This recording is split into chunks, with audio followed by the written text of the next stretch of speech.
Hello दोस्तों, मैं दिलीप कुमार स्वागत करता हूँ आप सभी का आपके अपने यूट्यूब चैनल अपनी पाठशाला विथ डीके पर। दोस्तों, हम ऋग्वेदिक काल का सीरीज चला रहे हैं और उसी में हमने पीछे ऋग्वेद के बारे में कुछ महत्वपूर्ण जानकारियाँ, साथ ही साथ आर्यों के संबंध में भी सारी जानकारियाँ प्राप्त कर चुके हैं। आज हम ऋग्वेद के संबंध में सामाजिक जीवन के बारे में पढ़ेंगे कि आखिर ऋग्वेद में सामाजिक जीवन कैसा था, कौन कौन सी जातियाँ विद्यमान थी। तो जैसा कि आप लोगों को पता होगा कि ऋग्वेद के 10वें मंडल में पुरुष सूक्त का वर्णन है और इसी पुरुष सूक्त में समाज के 4 प्रमुख वर्ण ब्राह्मण, क्षत्रिय, वैश्य और शूद्र, ये चारों वर्णों का वर्णन मिलता है। और इसी के साथ साथ हम वहाँ के प्रमुख सामाजिक जीवन के बारे में भी जानेंगे कि क्या वहाँ जाति प्रथा थी, क्या वहाँ बाल विवाह प्रथा था। तो ऐसे कई सारे सामाजिक जीवन के बारे में हम इस वीडियो में डील करने वाले हैं जो ऋग्वेद काल में प्रचलन में थे। तो चलिए फटाफट शुरू करते हैं। वैदिक काल के सामाजिक जीवन। दोस्तों, ऋग्वेद काल में सामाजिक जीवन बहुत ही सरल था। लोग गांव में रहते थे। गांव परिवार से बना था और परिवार में कई पीढ़ियों के लोग एक साथ रहा करते थे। और उस समय परिवार पितृसत्तात्मक थी, अर्थात परिवार का मुखिया पिता होता था, अर्थात पुरुष होते थे। उस समय समाज में वर्ण व्यवस्था भी मिलती थी, वर्ण व्यवस्था का प्रचलन था। अर्थात उस काल में भी, वैदिक काल में भी, अर्थात ऋग्वेद काल में भी लोगों को विभिन्न जातियों में रखा गया था।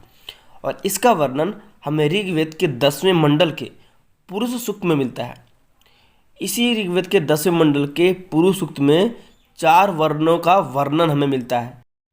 ये 4 वर्ण कौन कौन से थे? तो पहला था ब्राह्मण, फिर क्षत्रिय, फिर वैश्य और शूद्र। इन चारों वर्णों में सबसे बड़ा जाति जो था सो ब्राह्मण था और सबसे नीच कुल का जो था सो शूद्र था। उस समय वर्ण भेद का आधार जन्म नहीं बल्कि कर्म था। अर्थात जो व्यक्ति जिस प्रकार का कर्म करता था, काम करता था, उसको उसी वर्ण के श्रेणी में रखा जाता था। तो कौन से व्यक्ति किस प्रकार के कर्म करता था और इन वर्णों के क्या क्या कार्य होते थे, इसको जान लेते हैं। तो पहले जान लेते हैं ब्राह्मण का क्या कार्य होता था और इसको उच्च जाति क्यों माना जाता था। तो ब्राह्मण को समाज का सर्वोच्च स्थान प्राप्त था और इसका प्रमुख कार्य था यज्ञ करना, वेदों का अध्ययन करना, दान लेना तथा शिक्षा प्रदान करना। प्रायः यही ब्राह्मण वर्ण जो थे सो समाज के विभिन्न नियम कानून को बनाते थे और उन्हें अन्य जातियों से पालन करवाते थे। दूसरा वर्ण था क्षत्रिय और क्षत्रिय को समाज के दूसरे प्रमुख वर्ण का दर्जा प्राप्त था और इसका मुख्य कार्य था युद्ध करना, राज्य की सुरक्षा करना, शासन चलाना, यज्ञ कराना, वेदों का अध्ययन करना, दान देना आदि ये सारा कार्य क्षत्रिय के थे। मतलब राज्य का यदि रक्षा करना है, सुरक्षा करना है, युद्ध करना है, शासन चलाना है तो इसके लिए क्षत्रिय होते थे। मतलब जो लोग युद्ध करते थे, राज्य की सुरक्षा में के लिए काम करते थे, शासन चलाते थे, उसे क्षत्रिय वर्ग में रखा जाता था। परंतु जो लोग यज्ञ करते थे, पूजा पाठ करते थे, दान लेते थे, शिक्षा प्रदान करते थे, लोगों को शिक्षित करते थे, वेदों का अध्ययन करते थे, ऐसे वर्गों को ब्राह्मण कहा जाता था। जबकि शासन चलाने वाले, युद्ध करने वाले, राज्य की सुरक्षा करने वाले को क्षत्रिय कहा जाता था। तो वहीं वैश्य को तीसरा प्रमुख वर्ण माना गया है और यह इसका प्रमुख कार्य क्या था? तो कृषि करना, पशुपालन करना, वाणिज्य या व्यापार करना, दान देना, वेदों का अध्ययन करना, ये सारा कार्य वैश्य का था। वैश्य अर्थात जो लोग खेती करते थे, पशुपालन करते थे, व्यापार करते थे, दान देते थे, वेदों का अध्ययन करते थे, उसे वैश्य कहा जाता था। प्रमुख रूप से जो खेती का काम करते थे, पशुपालन करते थे और व्यापार करते थे, अर्थात पैसा धन अर्जित करते थे, उसे वैश्य कहा जाता था। तो वहीं युद्ध करने वाले, शासन चलाने वाले, राज्य को सुरक्षा करने वाले को क्षत्रिय कहा जाता था। जबकि यज्ञ करने वाले, वेदों का अध्ययन करने वाले, दान लेने वाले और शिक्षा देने वाले को ब्राह्मण की श्रेणी में रखा जाता था। अंतिम और चतुर्थ वर्ण शूद्र था और इसका प्रमुख कार्य क्या था? तो इनका प्रमुख कार्य था कि यह उपरोक्त सभी, मतलब कि ब्राह्मण, क्षत्रिय और वैश्य तीनों जातियों की सेवा करता था, परंतु इन्हें अछूता नहीं माना गया। शूद्र है, सबसे नीचे जाति का था, लेकिन इन्हें अछूता नहीं माना गया है। जिस तरह से बाद में उत्तर वैदिक काल में इन्हें अछूता माना जाने लगा, जिस तरह से अभी नीचे जाति के लोग होते हैं ना, उस समय ये भी शूद्र उसी जाति में थे, परंतु इन्हें अछूता नहीं माना गया था वैदिक काल में। परंतु बाद में वर्ण विभाजन का आधार जन्म हो गया। पहले तो इन लोगों का वर्ण विभाजन जन्म न होकर कर्म के आधार पर था कि जो लोग यज्ञ करते थे, शिक्षा देते थे, दान लेते थे, उन्हें ब्राह्मण कहा जाता था। जबकि जो देश की सुरक्षा करते थे, युद्ध करते थे, शासन चलाते थे, उन्हें क्षत्रिय कहा जाता था। और जो व्यापार, कृषि और पशुपालन करते थे उन्हें वैश्य।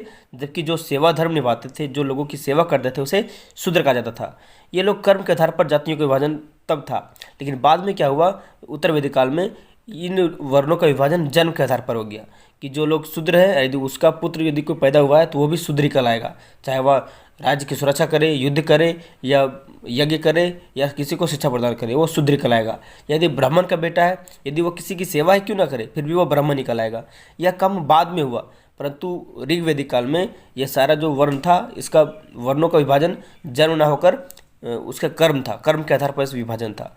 परंतु बाद में क्या हो गया कि जन्म के आधार पर वर्णों का विभाजन होने लगा।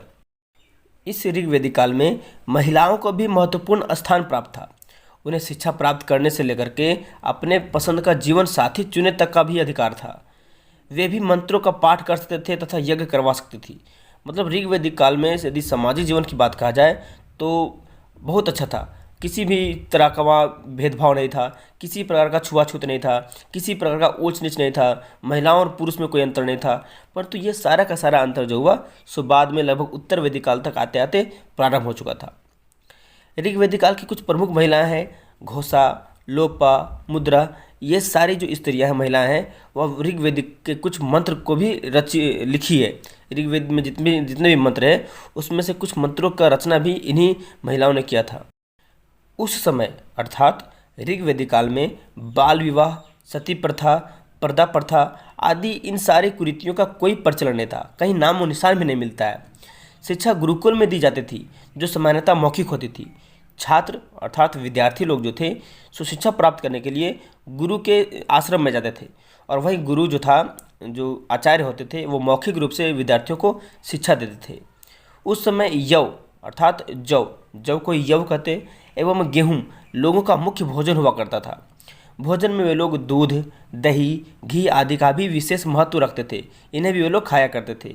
मिठास के लिए मधु का प्रयोग करते थे। कुछ लोग मांसाहारी भोजन भी करते थे, परंतु बहुत कम मात्रा में। लेकिन यहाँ याद रहे कि गाय को किसी भी प्रकार से हानि नहीं पहुँचाया जाता था। गाय को हानि पहुँचाने वाले को उचित दंड दिया जाता था, या यूँ कहे कि देश निकाला या तो मृत्यु दंड तक दिया जा सकता था, क्योंकि गाय को पूजनीय माना गया था।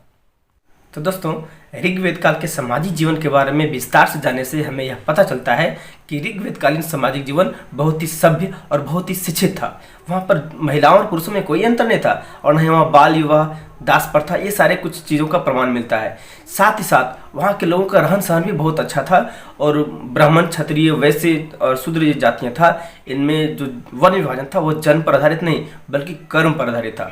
जो लोग जिस प्रकार के कर्म करते थे उन्हें उसी वर्ण में रखा जाता था।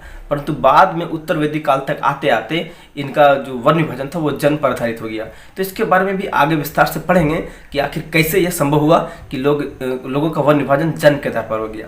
तो यह था सामाजिक जीवन। फिर आगे ऋग्वैदिक काल में ही धार्मिक जीवन, पूजा पाठ के संबंध में अगले वीडियो में हम डिस्कस करेंगे, और वहाँ के लोग की आजीविका कैसी थी, कैसे अपना जीवन निर्वाह करते थे, तो इसके बारे में अगले वीडियो में डिस्कस करेंगे। तो आज के लिए बस इतना ही। तो मिलते हैं अगले वीडियो में, तब तक के लिए जय हिंद, जय भारत।